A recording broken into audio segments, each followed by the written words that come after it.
ഭരണഘടനാപരമായ നിയമപരമായ കാര്യങ്ങൾ ചെയ്തുള്ളൂ. അതിനാർക്കും തർക്കമില്ല. മാത്രമല്ല വനിതാ സംവരണം നടപ്പിലാക്കരുത് എന്നൊരു ആവശ്യം അതാരും മുന്നോട്ട് വെക്കാനും സാധ്യതയുമില്ല. ഞാൻ ചോദിക്കുന്നത് 2023 പാസാക്കിയ വനിതാ സംവരണവുമായി ബന്ധപ്പെട്ട ആ ഭേദഗതി അത് നടപ്പിലാക്കണമെങ്കിൽ, അതായത് നോക്കൂ, 35% വനിതാ സംവരണം നടപ്പിലാക്കണമെങ്കിൽ നിലവിലുള്ള സീറ്റുകളുടെ എണ്ണം അത് കുത്തനെ വർദ്ധിപ്പിച്ചേ തീരൂ എന്നതിന്റെ ലോജിക് എന്താണ് ശ്രീ പത്മനാഭൻ? അത് മാത്രമാണ് പ്രശ്നം. അതാണ് 84 ഭരണഘടനാ ഭേദഗതി. അത് വായിക്കാത്തത് കൊണ്ടാണ് ഈ പ്രശ്നം. ഈ ആളുകൾ പുറപ്പുറത്ത് കയറി പ്രസംഗിക്കുന്നത് 84 ഭരണഘടനാ ഭേദഗതി വായിച്ചു നോക്കായിട്ടാണ്. അതായത് ഫ്രീസ് ചെയ്തിരിക്കുകയാണ്. 2026 ശേഷം നടക്കുന്ന സെൻസസിന് വരെ ഫ്രീസ് ചെയ്തിരിക്കുകയാണ് ഡീലിമിറ്റേഷൻ. അപ്പൊ ഈ സെൻസസ് നടപടി അവസാനിക്കുമ്പോൾ 27 ആവും. അപ്പൊ 26 ശേഷമുള്ള സെൻസസ് ആവും. അപ്പോൾ അത് നടത്തണം. ആർട്ടിക്കിൾ 82 പറയുന്നത് എല്ലാ സെൻസസ് കഴിഞ്ഞാലും ഡീലിമിറ്റേഷൻ വേണമെന്നാണ്. പക്ഷെ നമ്മൾ തന്നെ അത് ഫ്രീസ് ചെയ്തു. 26 ശേഷം നടക്കുന്ന സെൻസസ് വരെ ഫ്രീസ് ചെയ്തു. ഇപ്പൊ ആ സെൻസസ് ആരംഭിച്ചു. അപ്പൊ അത് അവസാനിക്കുമ്പോൾ 27 ആവും. അപ്പൊ 27 ആവുമ്പോൾ 27 ശേഷമുള്ള തെരഞ്ഞെടുപ്പുകളിൽ ഈ ഡീലിമിറ്റേഷൻ വേണം. അങ്ങനെ ഡീലിമിറ്റേഷൻ നടത്തുന്ന സമയത്ത് വനിതാ സംവരണ ബില്ലിന്റെ അവിടെ പാസ്സാക്കി വെച്ചതുണ്ട്. അത് ഒരുമിച്ച് നടപ്പിലാക്കാൻ സാധിക്കും. അപ്പൊ ഇത് ഒരുമിച്ച് കൊണ്ടുവരികയാണ്.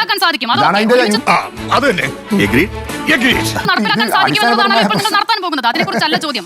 ഡീലിമിറ്റേഷനുമായി ബന്ധപ്പെട്ട് താങ്കൾ പറയുന്ന വാദമൊക്കെ 2023 ഈ ഭേദഗതി പാസ്സാക്കുമ്പോൾ, വനിതാ പ്രാതിനിധ്യവുമായി ബന്ധപ്പെട്ട ഈ നിയമം പാസ്സാക്കുമ്പോൾ അത് 2024 തെരഞ്ഞെടുപ്പ് തന്നെ നടപ്പിലാക്കണമെന്നുള്ളതായിരുന്നല്ലോ അന്ന് പ്രതിപക്ഷ കക്ഷികൾ പ്രധാനമായി മുന്നോട്ട് വെച്ച ആവശ്യം. എന്താണ് അന്ന് അത് നടപ്പിലാക്കാൻ സാധിക്കാതിരുന്നത്? അത് നീട്ടിവെച്ചത് ആരാണ്? പിന്നീട് അത് ഡീലിമിറ്റേഷനൊപ്പം മാത്രം നടപ്പിലാക്കാൻ സാധിക്കും. അത് ശരിയാണ്, താങ്കൾ പറയുന്ന പോലെ അതിനൊപ്പം നടപ്പിലാക്കാൻ സാധിക്കും. അതിൽ ആർക്കാണ് തർക്കം? അതുകൊണ്ടാണല്ലോ അത് നടപ്പിലാക്കാനായി നിങ്ങൾ ഉദ്ദേശിക്കുന്നത്. അത് അങ്ങനെ നടപ്പിലാക്കാൻ തീരൂ എന്നൊരു നിർബന്ധ ബുദ്ധിയുണ്ടോ? അതെന്തിനാണ്? ഇങ്ങനെ പോയാ മിക്കവാറും ഞാൻ തല്ല് വാങ്ങിക്കും. അത് ഡീലിമിറ്റേഷന് ശേഷം റിസർവേഷൻ കൊണ്ടുവരാൻ പറ്റുള്ളൂ. അങ്ങനെ ഒരു പ്രശ്നമുണ്ട്. ഇതൊന്നും ഞങ്ങൾ കൊണ്ടുവന്ന ഭരണഘടനാ ശില്പികൾ എന്ന കോൺസ്റ്റിറ്റ്യൂഷണൽ അസംബ്ലിയിൽ ജനസംഘത്തിന് പ്രതിനിധീകരിച്ച് ഒരാളെ ഉണ്ടായിരുന്നുള്ളൂ, ഡോക്ടർ ശ്യാമപ്രസാദ് മുഖർജി. ഞങ്ങൾക്ക് ഒരാളെ ഉണ്ടായിരുന്നുള്ളൂ. മിക്കവാറും എല്ലാ അംഗങ്ങളും, ബഹുഭൂരിപക്ഷ അംഗങ്ങളും ഇന്ത്യൻ നാഷണൽ കോൺഗ്രസുമായി ബന്ധപ്പെട്ടവരാണ്. അവരാണ് ആർട്ടിക്കിൾ 82 പാസ്സാക്കിയത്, 81 പാസ്സാക്കിയത്, 170 പാസ്സാക്കിയത്. അപ്പോൾ ഡീലിമിറ്റേഷൻ വരണമെങ്കിൽ, എനി ചേഞ്ച് ഇൻ റിസർവേഷൻ, സംവരണത്തിൽ മാറ്റം വരണമെങ്കിൽ സെൻസസ് വരണം, ഡീലിമിറ്റേഷൻ വരണം, എന്നിട്ടേ സംവരണത്തിൽ മാറ്റം വരുത്താൻ പറ്റുള്ളൂ. ഇവരൊക്കെ തന്നെ പാസ്സാക്കിയ നിയമത്തെ ഇവരൊക്കെ തന്നെ തരാതരം അവസരം. നീ എന്ത് തേങ്ങയാണ് പറയുന്നത്? അല്ല, ഏറ്റവും ലേറ്റസ്റ്റ് സെൻസസ് 26 ശേഷം, അതായത് 27 ഇപ്പൊ തുടങ്ങിയ സെൻസസ് അവസാനിക്കും 27 ആവും. ഞാൻ ചുമരുമ്പോ തേക്കൂട്ടോ ഞാൻ. അങ്ങനെയാണല്ലോ ഇപ്പോഴത്തെ ആക്ട് വായിച്ചു നോക്കിയില്ല. ആക്ടിൽ പറഞ്ഞു as per the latest census വേണമെന്നാണ്. As per the latest census വേണമെന്നാണ്. ഇത് നടപ്പിലാക്കുമ്പോൾ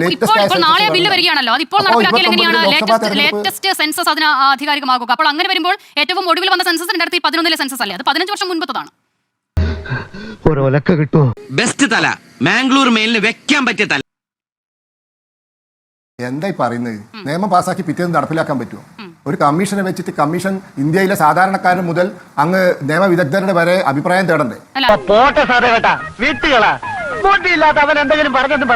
കമ്മീഷൻ വന്ന് കമ്മീഷന് മാസങ്ങളുടെ, ഒരുപക്ഷെ വർഷങ്ങൾ നീണ്ടു നിൽക്കുന്ന ജോലിയുണ്ട്. ഈ രാജ്യത്ത് എല്ലാവരും അഭിപ്രായം ചോദിക്കണോ? ഇത് ഇന്ദിരാഗാന്ധി ഭരണഘടന ഭേദഗതി ചെയ്തോണല്ല. സഞ്ജയ് ഗാന്ധിയോടും RK ധവാനോടും മാത്രം ചോദിച്ച് ശങ്കർ റായ്, ബംഗാൾ മുഖ്യമന്ത്രി, അവരുടെ ഔദ്യോഗിക അഭിഭാഷകനായ റായിയോടും ചോദിച്ചു മാത്രം ചെയ്യുന്നതല്ല. ഇത് 42-ാം ഭരണഘടനാ ഭേദഗതിയോ 39-ാം ഭരണഘടനാ ഭേദഗതിയോ അല്ല. ഇന്ദിരാഗാന്ധി അടുക്കളയിൽ നിന്ന് തീരുമാനിക്കുന്നതല്ല. ഇതിനുശേഷം ഈ രാജ്യത്തൊരു സുപ്രീം കോടതി ജഡ്ജിന്റെ അല്ലെങ്കിൽ റിട്ടയർഡ് ജഡ്ജിന്റെ നേതൃത്വത്തിൽ ഒരു കമ്മീഷൻ വരും. ആ കമ്മീഷൻ ഇതിരുന്ന് പഠിച്ച് എല്ലാവരുടെയും അഭിപ്രായം കേട്ടിട്ട് വേണം ഇവിടെ ഡീലിമിറ്റേഷൻ കൊണ്ടുവരാൻ. ഇവിടെ നിയമസഭാ മണ്ഡലങ്ങൾ, ലോക്സഭാ മണ്ഡലങ്ങൾ തരംതിരിക്കാൻ, അതിന്റെ എണ്ണത്തിന്റെ കാര്യത്തിൽ തീരുമാനമെടുക്കാൻ, അതിന്റെ ഭൂമിശാസ്ത്രപരമായ ഘടനയുടെ കാര്യത്തിൽ തീരുമാനിക്കാൻ. ഭൂമിശാസ്ത്രപരമായ ഘടന നോക്കണം, ജനസംഖ്യാ ഘടന നോക്കണം. ജനസംഖ്യാ ഘടന നോക്കണം എന്ന് ഞങ്ങളല്ല പറഞ്ഞത്, 82 പറഞ്ഞതാ. BJP ഉണ്ടാക്കിയതൊന്നല്ല. അപ്പൊ ഇതൊക്കെ നോക്കുമ്പോൾ ഒരുപാട് സമയം എടുക്കുന്ന. ഇത് ഈ ആഴ്ച പാസ്സാക്കി അടുത്ത ആഴ്ച നടപ്പിലാക്കാനൊന്നും പറ്റില്ല. ഈ ഭരണഘടനാ ഭേദഗതി, 84-ാം ഭരണഘടനാ ഭേദഗതി എന്തിനെ ഫ്രീസ് ചെയ്ത് നിൽക്കുന്നു?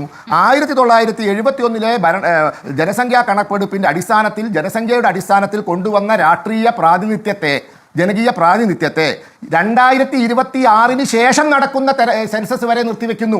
അപ്പൊ 2026 ശേഷം നടക്കുന്ന സെൻസസ് പ്രകാരമേ ഇനി ഡീലിമിറ്റേഷൻ നടത്താവൂ എന്ന് 84-ാം ഭരണഘടനാ ഭേദഗതിയിൽ എഴുതി വെച്ചപ്പോൾ 2011-ലാണ്. ഞാൻ സംസാരിക്കപ്പെടപ്പെടരുത്. ഗ്രഹണി ആസ്മയൊക്കെ ഉള്ള പിള്ളേര് പതിവായിരിക്കുന്നതിലും 10 അടി തള്ളിയിരുന്നോണം പൊട്ടിപ്പാറുന്ന അടിയാ നടക്കാൻ പോകുന്നത്. അല്ലല്ല, അതൊരു സംശയം. അല്ല, ശ്രീ ശ്രീപത്മനാഭൻ, ആ സംശയം തന്നെയല്ലേ താങ്കൾ ഉന്നയിക്കുന്നത്? ആ സംശയം തന്നെയല്ലേ താങ്കൾ ഉന്നയിക്കുന്നത്? ഞാൻ ചോദിക്കുന്നത് ഞാൻ പറയുന്നത് മുഴുമിക്കാൻ ഇത് ഏകാധിപത്യമൊന്നുമല്ലോ ശ്രീ ശ്രീപത്മനാഭൻ, ഇത് ഏകാധിപത്യമൊന്നുമല്ലോ, ഇത് സരിയാണല്ലോ, സംവാദമല്ലേ? ആ സംശയം തന്നെയല്ലേ താങ്കൾ ഉന്നയിക്കുന്നത്? ശരിയാവില്ല. അല്ല, ആ സംശയം തന്നെയല്ലേ അപ്പോൾ താങ്കൾ ഉന്നയിക്കുന്നത്? താങ്കൾ പറയുന്നത് മാത്രം പറഞ്ഞു പോകണോ? ഒന്നുകിൽ എന്നെ സംസാരിക്കാൻ അനുവദിക്കുക. പറ്റില്ല. വന്നപ്പോ തന്നെ ഇതാണ് അവസ്ഥയെങ്കിൽ ഇനി അങ്ങോട്ട് എന്തായിരിക്കും? ഞാൻ പറയുന്ന നിയമമാണ്, അത് നിങ്ങൾക്ക് മനസ്സിലാവാത്തത് അതിൽ സംശയമാണ് ചോദിക്കുന്നത് ശ്രീ ശ്രീപത്മനാഭൻ. താങ്കൾക്ക് മാത്രം മനസ്സിലായി മതിയോ ആ നിയമം? ഈ രാജ്യത്തെ മറ്റുള്ളവർ ഓരോ 3 പൗരനും പേരും മനസ്സിലാക്കണ്ടേ? സംസാരിക്കുമ്പോൾ നോ ഈ രാജ്യമൊക്കെ അവിടെ നിൽക്കട്ടെ. രാജ്യമൊക്കെ ഞാൻ പറയാം. മറ്റുള്ളവർ 3 പേരും സംസാരിക്കുമ്പോൾ നിങ്ങൾ മിണ്ടാതിരുന്നാണ്. ഞാൻ മുഴുമിക്കട്ടെ. 2026 ശേഷം നടക്കുന്ന 2026 ശേഷം നടക്കുന്ന ജനസംഖ്യാ കണക്കെടുപ്പ് വരെ ഈ മണ്ഡല പുനർനിർണയം നിർത്തിവെച്ചിരിക്കുന്നു. 84-ാം ഭരണഘടനാ ഭേദഗതി ഞങ്ങൾ ഒറ്റയ്ക്ക് പാസ്സാക്കിയതാ ആണോ? ഞങ്ങൾ ഒറ്റയ്ക്ക് പാസ്സാക്കിയതാ. വാജ്പേയി ഗവൺമെന്റിന് ഒരു കാലത്തും 3/2 ഭൂരിപക്ഷം ഉണ്ടായിരുന്നില്ല. ദൈവമേ, മൂർഖനെയാണല്ലോ ചവിട്ടിയത്. വാജ്പേയി ഗവൺമെന്റിന് ഒരു കാലത്തും 3/2 ഭൂരിപക്ഷം ഉണ്ടായിരുന്നില്ല. അന്ന് കോൺഗ്രസുകാരുടെ കൂടി സഹകരണത്തോടെ പാസ്സാക്കിയ 84-ാം ഭരണഘടനാ ഭേദഗതി പറയുന്നു 2026 ശേഷം നടക്കുന്ന സെൻസസ് വരെ എന്ത് നിർത്തിവെച്ചിരിക്കുന്നു? ഈ പുതിയ മണ്ഡല ക്രമീകരണം നിർത്തിവെച്ചിരിക്കുന്നു.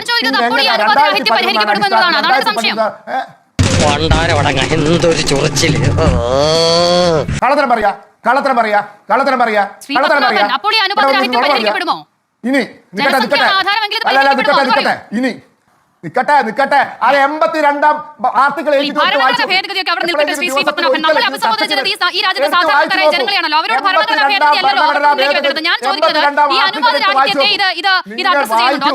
വായിക്കൂ. ഞങ്ങൾ പാസ്സാക്കിയതല്ല.